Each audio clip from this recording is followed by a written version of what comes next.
Bismillahirrahmanirrahim. Assalamualaikum warahmatullahi wabarakatuh. Perkenalkan, nama saya Andi Nursiti Aini dari kelas 30G. Baik, saya akan sedikit memaparkan materi tentang upacara dan upatuplat. Tata cara upacara pembukaan latihan yaitu A. Kerapihan setiap anggota rencana, B. Sangga kerja menyiapkan perlengkapan upacara, C. Pradana mengumpulkan anggota ambalan dalam bentuk barisan bersaf, D. Laporan pemimpin reka kepada Pradana, E. Pada waktu pemimpin reka meninggalkan tempat, wakil pemimpin reka pindah ke tempat pemimpin reka, F. Para pemimpin reka sesudah laporan mengambil tempat di sebelah kanan barisan, G. Pradana menjemput pembina dan mengantarkannya ke sebelah kanan para pemimpin reka.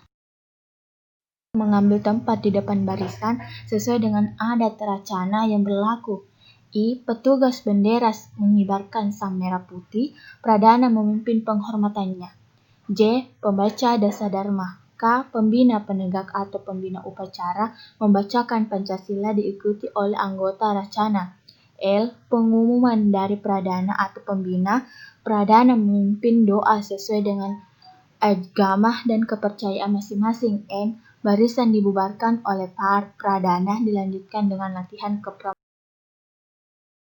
Cara upacara penutupan latihan. A. Kerapihan setiap anggota rencana, B. Pradana mengumpulkan anggota racana dalam bentuk barisan bersaf, C. Pemimpin reka mengambil tempat di sebelah kanan barisan, D. Wakil pemimpin reka pindah ke tempat pemimpin reka, E. Pradana menjemput pembina penegak dan mengantarkannya ke sebelah kanan barisan, F. Pradana mengambil tempat di depan barisan sesuai dengan adat racana yang berlaku. Petugas bendera menerapkan sang merah putih untuk disimpan. H. Pembacaan renungan atau sandi racana. I. Pengumuman tentang reka kerja untuk latihan yang akan datang dan lain-lain. J. Pradana memimpin berdoa sesuai agama dan kepercayaannya masing-masing. K. Laporan Pradana kepada pembina Pandega. L. Pradana membubarkan barisan. Materi selanjutnya yaitu sejarah pramuka di dunia dan di Indonesia.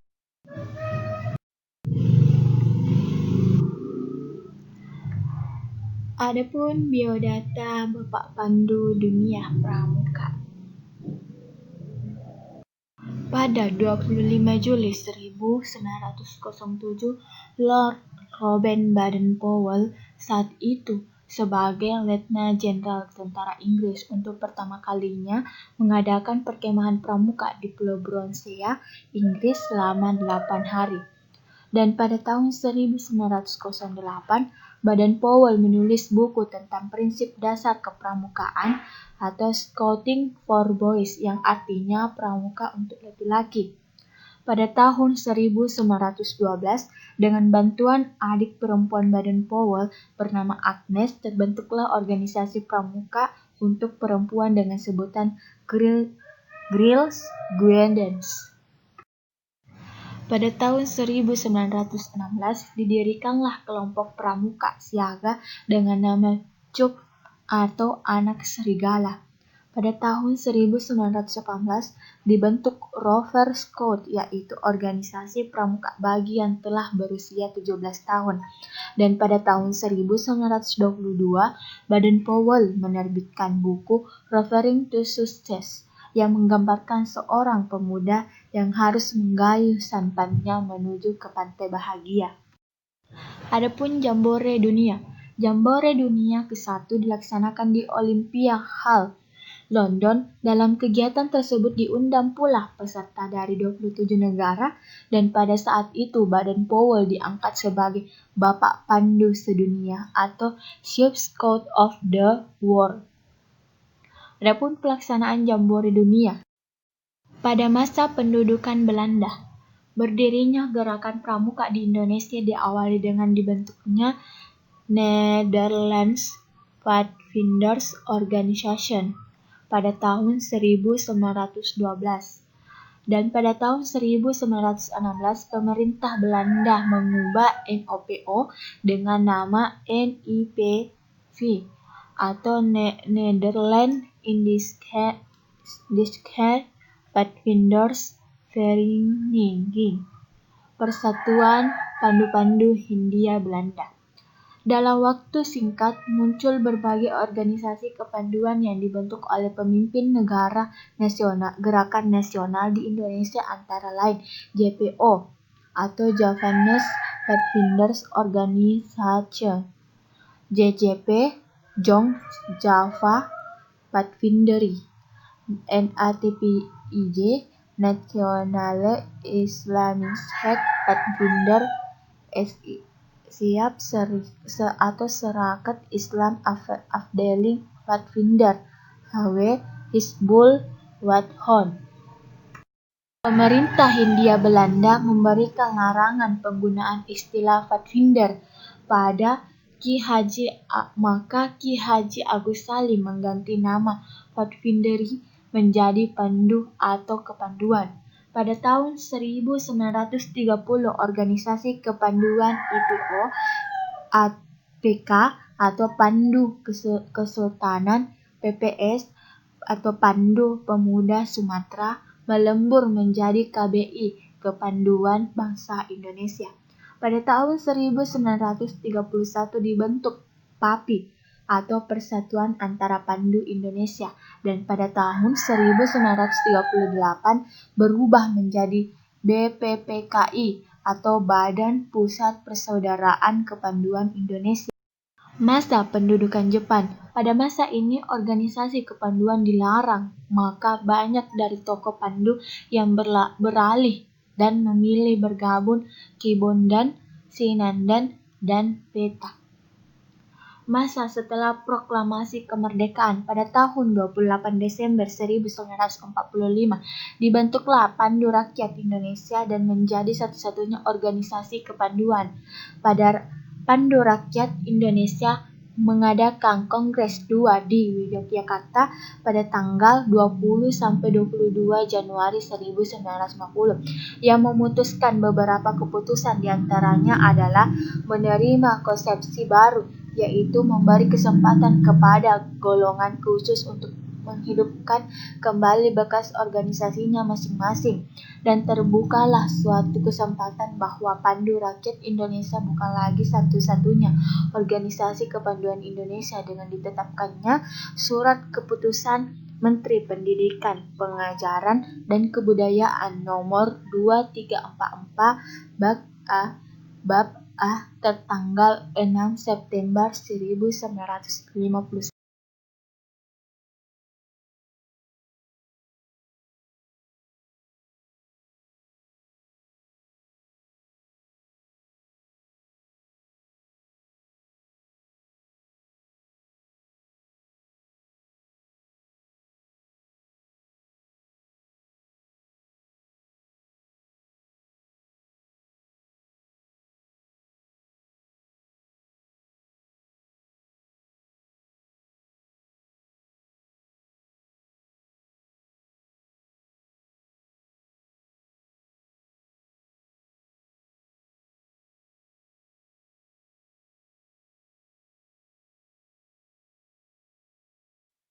Kelahiran Gerakan Pramuka ditandai dengan serangkai peristiwa yang saling berkaitan, yaitu 1.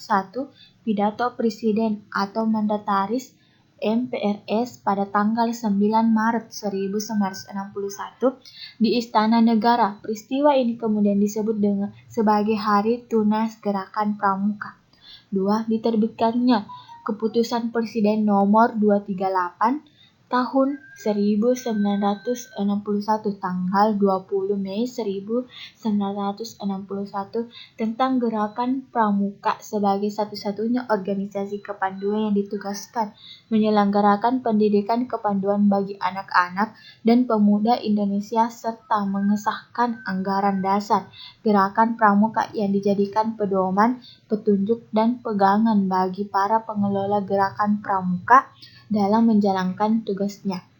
3. Tanggal 20 Mei adalah Hari Kebangkitan Nasional, namun bagi Gerakan Pramuka disebut sebagai Hari Permulaan Tahun Kerja.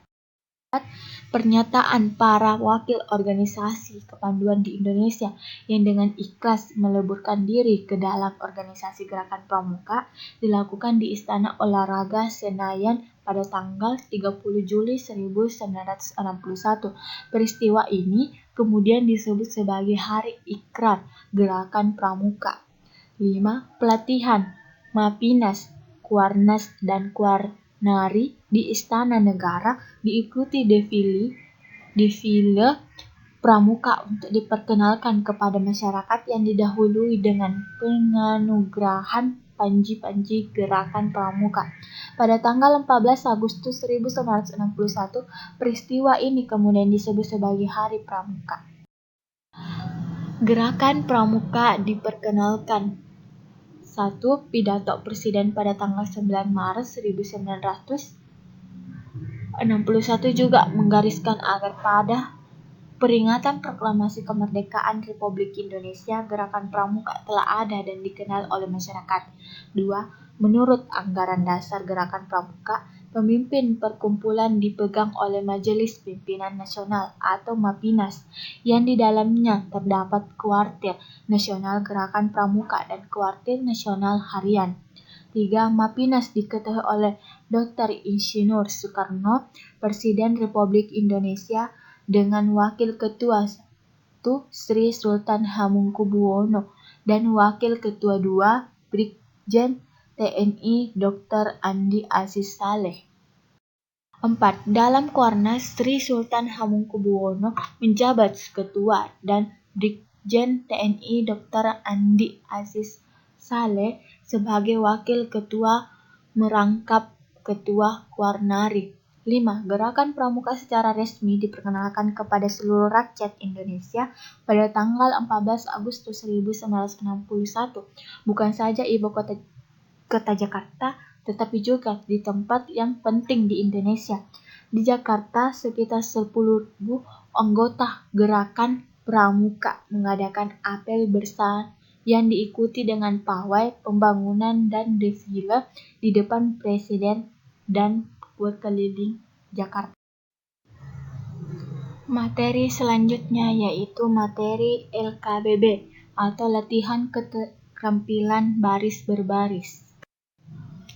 Pengertian LKBB. LKBB atau latihan keterampilan baris berbaris adalah suatu wujud latihan fisik yang diperlukan guna menanamkan kebiasaan dalam tata cara kehidupan yang diarahkan kepada terbentuknya suatu perwatakan tertentu.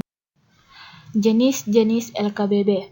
Adapun jenis-jenis LKBB dibagi menjadi 2 macam, yaitu 1. LKBB dengan menggunakan tongkat. 2. LKBB tanpa menggunakan tongkat.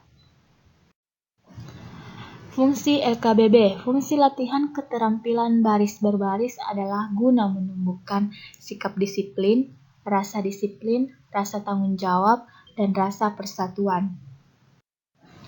Aba-aba.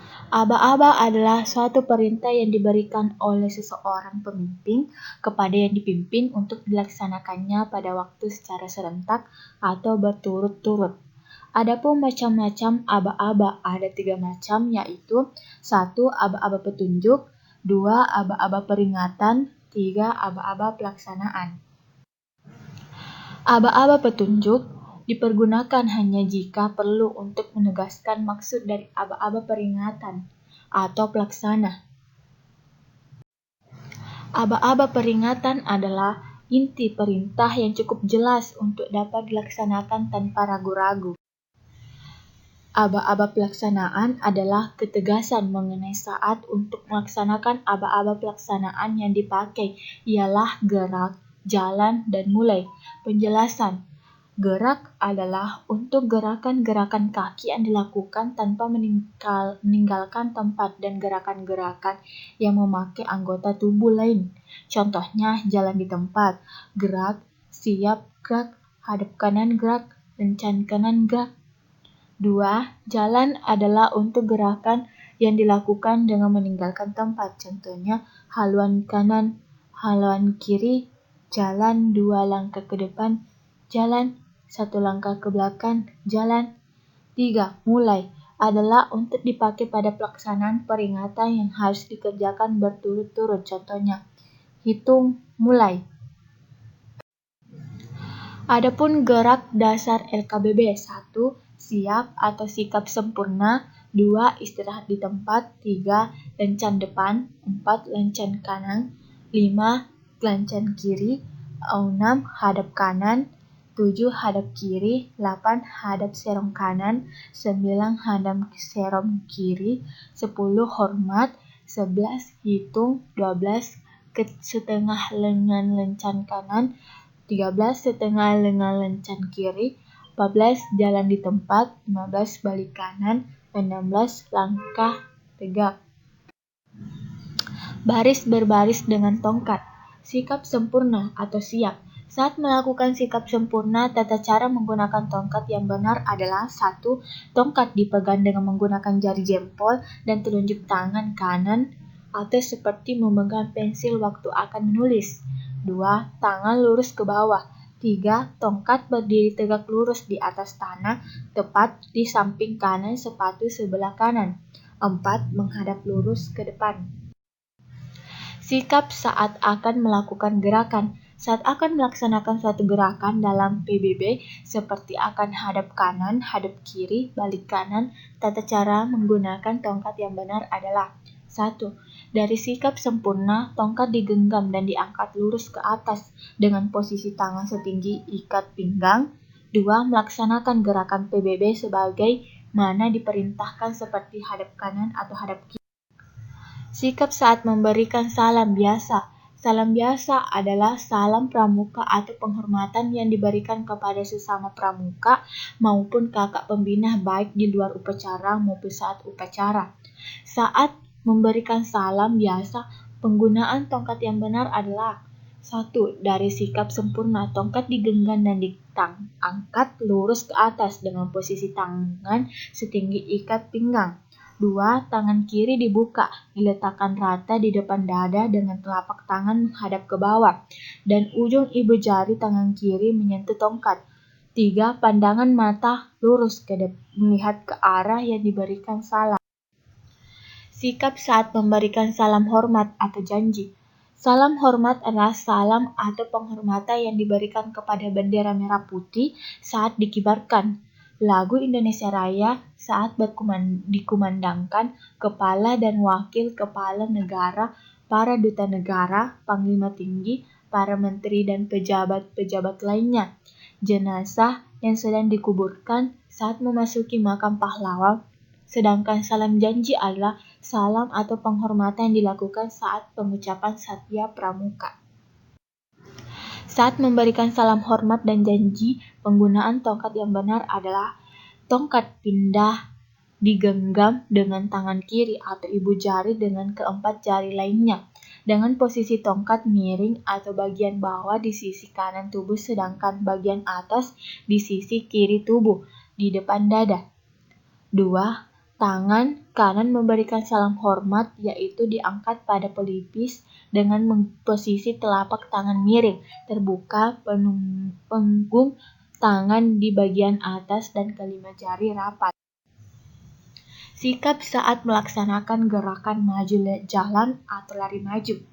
Saat melaksanakan gerakan maju jalan atau lari jalan, tata cara menggunakan tongkat yang benar adalah: tongkat digenggam dengan kedua tangan, tongkat di depan dada, posisi tongkat miring ke depan dengan bagian kiri di atas, posisi tangan kanan setinggi pinggang sebelah kanan, sedangkan tangan kiri di depan dada sebelah kiri. Sikap istirahat di tempat. Saat melakukan aba-aba istirahat di tempat, sikap dan tata cara penggunaan tongkat pramuka adalah sebagai berikut. 1.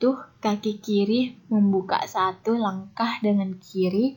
2. Tangan kanan memegang tongkat setinggi pinggang. 3. Tongkat diserongkan ke arah kanan agak depan dengan ujung atas menjauhi tubuh dan ujung bawah di samping kiri sepatu kiri. 4. Tangan kiri bebas atas diletakkan di belakang pinggang. Sikap lencang kanan. Saat melaksanakan aba-aba lencang kanan, Sikap dan tata cara penggunaan tongkat pramuka adalah sebagai berikut. 1. Tongkat digenggam dengan tangan kiri atau ibu jari dengan keempat jari lainnya di depan dada. 2. Posisi tongkat miring atau bagian bawah di sisi kanan tubuh sedangkan bagian atas di sisi kiri tubuh di depan dada. 3. Tangan kanan mengambil jarak satu lengan dengan menggapai dan menyentuh bahu kiri kanan di sebelah kanannya. 4. Pandangan melihat ke kanan dan meluruskan. Materi selanjutnya yaitu simpul dan ikatan. Tali. Apa itu simpul dan apa itu ikatan? Bidang tali temali. Dalam tali temali kita sering mencampur adukan antara tali, simpul, dan ikatan. Tali merupakan benda yang digunakan dalam simpul maupun ikatan. Simpul merupakan ikatan tali dengan tali, sedangkan ikatan merupakan ikatan antara tali dengan benda, misalnya ikatan antara tali dengan dua tongkat. Jenis-jenis tali, yaitu tali kapas, tali ijuk, tali plastik, tali karmantel, dan tali webbing. 3. Simpul dasar dan 7 ikatan. Simpul mati, simpul hidup, simpul anyam 1 dan simpul ganda, ikatan pangkal, ikatan jangkar, ikatan tambat, ikatan tarik, ikatan palang, ikatan silan, dan ikatan canggah. Simpul mati, untuk menyambung dua buah tali yang sama besar dan tidak licin atau kering. 2. Simpul hidup atau non-knot, berguna untuk mengikatkan tali pada tiang. Kegunaan lainnya adalah untuk menjerat atau membuat jebakan bagi hewan-hewan kecil.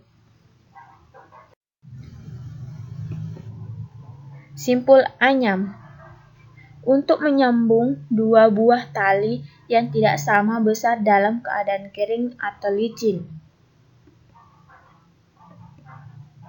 Simpul anyam berganda, untuk menyambung dua buah tali yang tidak sama besar dalam keadaan basah atau licin.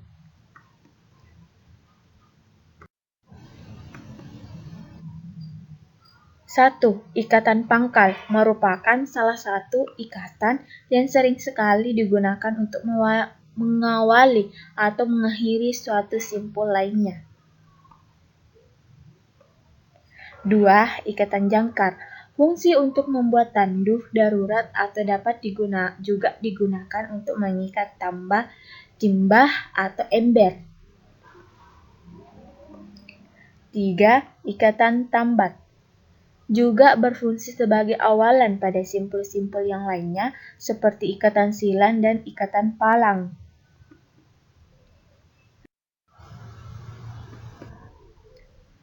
4. Ikatan tarik, fungsi dari tali temali ini adalah untuk turun ke jurang atau dari atas pohon.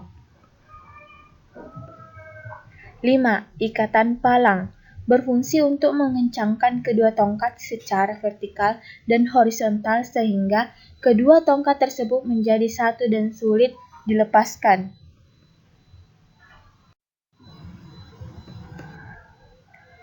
6. Ikatan silang, ini berfungsi untuk mengikat dua buah tongkat bersilangan dan tidak membentuk siku. 7. Ikatan canggah, atau sambung tongkat, berfungsi untuk menyambung tongkat dengan tali sejajar. Ikatan canggah umum dikenal dengan nama ikatan sambung tongkat. Selanjutnya, pioneering. Apa itu pioneering? Pioneering adalah salah satu teknik pramuka dalam penggunaan peralatan tongkat dan tali yang dirangkai menjadi sebuah bangunan kreatif. Tujuan pioneering mengasah keterampilan peserta dalam membuat sebuah bangunan sederhana yang nantinya dapat diaplikasikan di kehidupan sehari-hari. Manfaat pioneering. Adapun manfaat pioneering yaitu untuk memupuk rasa kekompakan dan kerjasama yang baik antar kelompok, dapat diterapkan pada saat-saat genting maupun P3K atau pertolongan pertama pada kecelakaan, memproyeksi pemikiran peserta dalam merancang suatu bangunan kreativitas. Contoh pioneering: 1. Usungan atau tandu, 2. Tiang bendera, 3. Kerangka tenda. Usungan atau tandu. Usungan atau tandu merupakan salah satu alat yang termasuk dalam alat-alat P3K dan berguna untuk mengangkat korban. Simpul dan ikatan yang digunakan pada usungan atau tandu ini ialah 1. Simpul mati, 2. Ikatan pangkal, 3. Ikatan jangkar. Tiang bendera. Pada pembuatan pioneering tiang bendera, simpul dan ikatan yang digunakan adalah 1. Simpul mati, 2. Ikatan pangkal, 3. Ikatan kaki 3, 4. Ikatan canggah, 5. Ikatan palang. Kerangka tenda. Simpul dan ikatan digunakan pada pioneering kerangka tenda ini ialah simpul mati dan ikatan pangkal.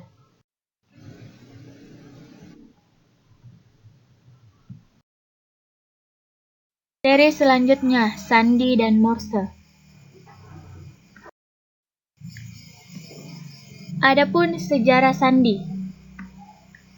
Munculnya sandi pramuka diawali oleh para pahlawan zaman dahulu yang sering melakukan perjalanan dengan cara berkelana dan berpindah tempat, sehingga mereka harus menggunakan bentuk komunikasi rahasia yang tak diketahui oleh lawannya. Mereka juga menciptakan sandi untuk melabui musuh-musuhnya. Tahun 3000 Masehi pada kerajaan Babilonia ditemukan tulisan Cuneiform. Tulisan ini merupakan tulisan kuno yang bentuknya seperti paku dan dituliskan di atas tanah liat. Untuk mengirim berita ke daerah, mereka akan mencukur rambut budak lalu menuliskan berita itu di kepalanya. Rambut budak tersebut dibiarkan tumbuh lagi, lalu budak itu dikirim ke tempat tujuan. Setibanya di tempat tujuan, rambut kepala budak akan dicukur kembali untuk mengetahui pesan rahasia yang ingin disampaikan. Cara ini sangat efektif yang dilakukan oleh para pemimpin di masa itu untuk melabui musuhnya. Julius Caesar mengirimkan berita rahasianya dengan menggunakan sandi loncat. Sandi loncat dibuat dengan menuliskan huruf alfabet di dalam satu garis, kemudian memilih suatu angka rahasia. Contohnya, 3 cara membaca sandi tersebut adalah dengan meletakkan telunjuk di huruf A, lalu loncat ke samping sebanyak 3 huruf sehingga yang ditunjuk huruf D. Begitulah seterusnya. Di masa kini, komunikasi sangatlah luas dan dibutuhkan kerahasiaan dalam bidang tertentu, baik pada dinas ataupun militer. Sandi ini juga digunakan oleh para pramuka dalam bentuk sandi pramuka, yang menjadi media pembelajaran bagi setiap anggota pramuka. Artian sandi. Kata sandi berasal dari bahasa Sanskerta yang artinya rahasia. Karena itu, maka tulisan rahasia disebut sandi atau tulisan-tulisan yang dirahasiakan. Huruf atau kata sandi sulit dimengerti kecuali kalau kita mengetahui kunci dan cara memecahkannya. Dalam Kamus Besar Bahasa Indonesia atau KBBI, arti kata sandi adalah rahasia atau kode, sehingga sandi merupakan tulisan dengan huruf sandi yang sulit dimengerti oleh kaum awam yang belum mempelajarinya. Walaupun sandi ini disebut sandi pramuka, tetapi penggunanya tidak hanya di dalam pramuka saja, tetapi sandi juga digunakan oleh dunia militer dan kepolisian untuk keperluan tertentu, sehingga mempelajari sandi ini banyak manfaatnya. Adapun manfaat sandi. 1. Komunikasi antara anggota regu. 2. Meningkatkan daya ingat. 3. Meningkatkan kecerdasan. 4. Sarana belajar anggota pramuka untuk menyelesaikan masalah. 5. Sebagai sarana permainan di dalam pramuka. Dan adapun macam-macam sandi. 1. Sandi koordinat atau merah putih. Caranya, buatlah perkataan kunci, misalnya gudup sedia. Maka kata-kata ini yang menjadi kuncinya. Ingat, kata kunci harus 2 kata dan jumlah hurufnya 10 buah masing-masing kata terdiri dari 5 huruf. 2. Sandi AND. Sandi AND adalah sandi yang huruf-hurufnya diletakkan pada kata AND. Contoh, Anda, Kandu, Anda, Danda, Dandi, Sandi, Nandi. 3. Sandi rumput adalah jenis sandi yang bentuk aplikasi turunan dari sandi Morse. Sandi ini bentuknya seperti rumput, yang dimana titik pada sandi Morse dituliskan dengan rumput yang pendek dan garis pada sandi Morse ditulis dengan rumput yang tinggi. 4. Sandi kotak. Kata sandi berasal dari bahasa Sanskerta yang artinya rahasia. Sandi ialah kode rahasia, di mana kerahasiaannya hanya diketahui oleh sekelompok orang saja. Dalam kegiatan pramuka, sandi dipergunakan pada saat berkemah atau melakukan pengembaraan, supaya dapat melatih diri untuk menyelesaikan suatu masalah yang sedang dihadapi. Sandi kotak 2, sandi kotak 3, 5. Sandi jam adalah sandi yang dibuat dengan menentukan waktu tertentu yang menjadi patokannya. Contohnya pada pukul 6 menunjukkan huruf A, maka bila beda waktu yang digunakan adalah setiap 5 menit, sehingga pukul 6 lewat 5 akan menunjukkan huruf B. Dan begitulah seterusnya. Beda waktu yang digunakan itu bisa dibuat menjadi 10, 15, 30 menit, dan lain sebagainya. 6. Sandi angka atau nomor. Sandi angka dalam pramuka adalah sandi yang memberikan penomoran pada masing-masing alfabet. Huruf A artinya nomor 1, huruf B nomor 2, dan seterusnya. Contoh penulisannya, misalnya seperti kata pramuka, maka Anda bisa menuliskan nomor 16, 18, 1, 13, 21, 11, dan 1. 7. Sandi Morse. Sandi ini adalah sandi pramuka yang diciptakan oleh Samuel Finelli Breze Pramuka. Sandi ini terdiri dari kumpulan titik dan garis yang membentuk satu huruf dan kalimat. Aplikasi pada sandi ini digunakan untuk membentuk sandi yang lainnya. Sandi Morse juga bisa digunakan dengan menggunakan beberapa media seperti suara, menggunakan peluit, sinar menggunakan senter, tulisan menggunakan simbol titik dan garis, bendera menggunakan bendera Morse. Morse, sejarah Morse. Sebelum berkembangnya telepon, pada mulanya telegraf dan komputer untuk pertama kalinya ditemukan oleh manusia dengan membutuhkan waktu berbulan-bulan, bahkan bertahun-tahun untuk menyampaikan pesan hingga sampai di tujuan. Kemudian Samuel Morse mulai dikenal sebagai seorang yang sudah menemukan sandi Morse dan pesawat telegraf, di mana pada sandi tersebut tersusun dari titik dan garis. Dia juga dikenal sebagai seorang seniman yang terkenal dan juga seorang politikus. Nama lengkapnya yakni Samuel Finelli Breze Morse, yang lahir pada tanggal 27 April tahun 1791 di Charleston, yakni luar kota dari Boston, Massachusetts. Pada saat usia beranjak 4 tahun, Morse sangat menyukai dengan seni menggambar. Pengertian sandi Morse. Apa yang dimaksud dengan kode Morse atau sandi Morse? Yakni merupakan suatu kode yang menerapkan sebuah sistem representasi huruf dan angka serta tanda baca sinyal dengan menggunakan simbol titik dan garis yang disusun sebagai karakter tertentu. Pada umumnya, sandi Morse kerap dipakai sebagai sarana alat komunikasi di mana komunikator dan komunikannya berada di tempat yang berbeda. Pada bunyi pendek dapat disimbolkan dengan tanda titik, sedangkan pada bunyi yang panjang dengan garis. Pun manfaat sandi Morse. 1. Sarana komunikasi. 2. Memberikan pesan rahasia. 3. Digunakan dalam telegraf. 4. Digunakan dalam kegiatan kepramukaan. Metode dan cara penggunaan. 1. Menggunakan suara dengan fluid. 2. Menggunakan gerak. 3. Menggunakan cermin. 4. Menggunakan tulisan. 5. Menggunakan rumput atau tumpukan batu. Tabel alfabet sandi Morse.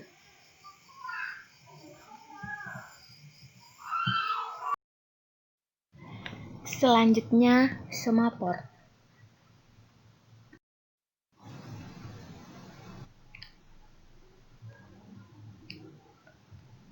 Semapor.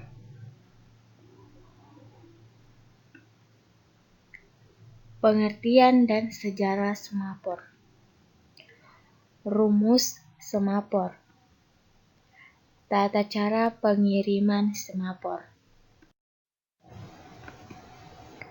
Pengertian dan sejarah semapor. Semapor adalah suatu cara untuk mengirim dan menerima berita dengan menggunakan bendera, dayung, batang, tangan kosong, atau dengan memakai sarung tangan. Informasi yang disampaikan dibaca melalui posisi bendera atau tangan, namun yang umum digunakan adalah bendera semapor. Warna yang biasa digunakan sebenarnya bisa bermacam-macam, namun yang biasa digunakan adalah merah dan kuning. Namun, posisi warna merah selalu berada di dekat kayu bendera. Semapor digunakan dalam komunikasi kelautan pada awal abad ke-19. Adapun bendera semapor yang digunakan adalah dua, yang masing-masing ukurannya 45 x 45 cm. Bentuknya yang persegi merupakan gabungan dua buah segitiga sama kaki yang berbeda warna.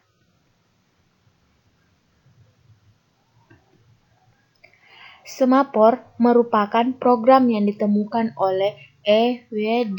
Dijkstra atau seorang ilmuwan dari Rotterdam, Belanda. Pada akhir tahun 1960, pada tahun 1967,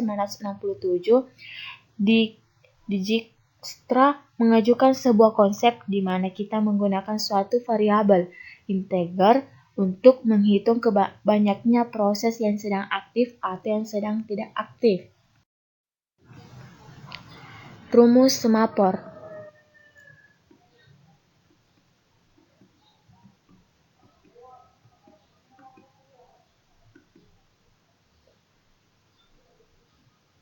Satu titik 2 sama dengan A, 1.3 sama dengan B, 1.4 sama dengan C, 1.5 sama dengan D, 1.6 sama dengan F, 1.7 sama dengan F, 1.8 sama dengan G. 2.3 sama dengan H, 2.4 sama dengan 1, 2.5 sama dengan K, 2.6 sama dengan L, 2.7 sama dengan M, 2.8 sama dengan N, 3.4 sama dengan 0, 3.5 sama dengan P, 3.6 sama dengan Q, 3.7 sama dengan R, 3.8 sama dengan S, 4.5 sama dengan T, 4.6 sama dengan U, 4.7 sama dengan Y, 5.7 sama dengan J, 5.8 sama dengan V, 6.7 sama dengan W, 6.8 sama dengan X, 7.8 sama dengan Z. Tata cara pengiriman semapor. Pilihlah tempat dengan background yang kontras dengan warna bendera yang tidak digunakan. Jangan ke arah sinar matahari yang menyilaukan penerima atau pengirim. Sikap badan dalam keadaan tegak. Cara memegang tongkat bendera atau masing-masing tangan memegang satu bendera, jari telunjuk lurus ke tongkat dan tidak ikut menggenggam tongkat. Selama mengirim, tangan dan lengan harus dalam keadaan tetap lurus dengan tongkat bendera. Kirimkan isyarat dengan yakin dan jangan ada rasa ragu-ragu. Hindarkan gerakan yang tidak diperlukan dan membingungkan.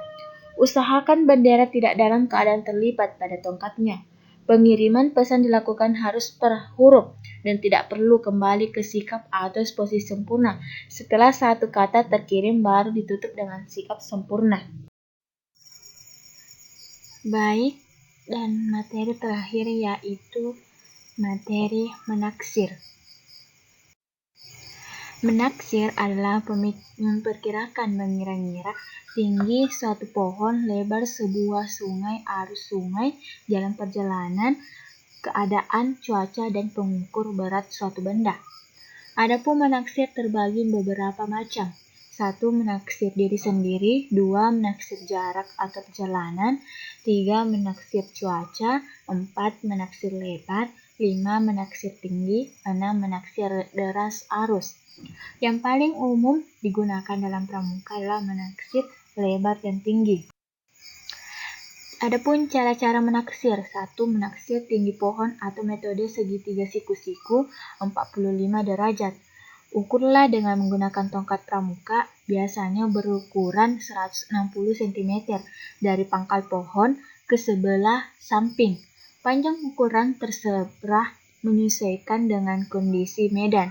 Dalam kasus ini seumpama diukur sebanyak 5 tongkat yang berarti sejauh 800 cm atau 8 meter. 160 kali 4 sama dengan 640. Tandai sebagai titik B. Di titik B tersebut diirikan tongkat pramuka secara tegak lurus. Intailah dari seberang titik C ke puncak pohon yang ditaksir tingginya, titik D, melalui ujung atas tongkat titik E, sehingga antara titik A, E, dan D membentuk garis lurus. Agar tercipta garis lurus, rubah atau geser maju dan mundur titik pengintaian titik A. Jika telah terbentuk garis lurus antara titik A, E, dan D, ukurlah jarak antara titik B dan A. Dapat diukur dengan persamaan CD sama dengan BE kali buka kurung AB tambah BC tutup kurung dibagi AB. 2. Menaksir lebar sungai atau perbandingan segitiga. Tentukan titik di seberang sungai yang mudah diingat, semisal terdapat pohon, batu, bangunan, atau rumpun semak. Ini berguna saat nanti dilakukan pengintaian di langkah selanjutnya. Namai titik itu sebagai titik A. Tentukan titik B yang sejajar dengan titik A. Tandai titik B dengan cara salah satu teman berdiri di atas atau dengan objek lain semisal tongkat yang ditancapkan. Tentukan titik C sambil mengukur jaraknya, bisa dengan langkah atau tongkat. Dengan menyusuri tepi sungai, jarak antara titik B dan C terserah. Ingat, antara titik A, B, dan C harus membentuk segitiga, siku-siku dengan siku-siku berada di titik B. Tandai titik C sebagaimana cara menandai titik B. Tentukan titik D dengan cara berjalan kembali sejauh setelah dari jarak BC, sehingga CD sama dengan 1/2 BC. Seumpama jarak BC adalah 8 meter, maka jarak CD sejauh 4 meter. Ingat, antara titik B, C, dan D harus merupakan garis lurus. Tentukan titik E dan cara berjalan ke arah kiri, sehingga antara titik C, D, dan E terbentuk segitiga, siku-siku dengan sudut siku-siku di titik D. Saat berjalan menuju titik E, intai atau berbidik titik A melewati titik C, sehingga antara titik E, C, dan A terbentuk garis lurus. Jika telah terbentuk garis lurus, berhentilah dan tandai itu sebagai titik E. Ukur jarak antara titik D dan E. Untuk menghitung taksiran lebih lebar sungai, tinggal mengalihkan dua jarak DE.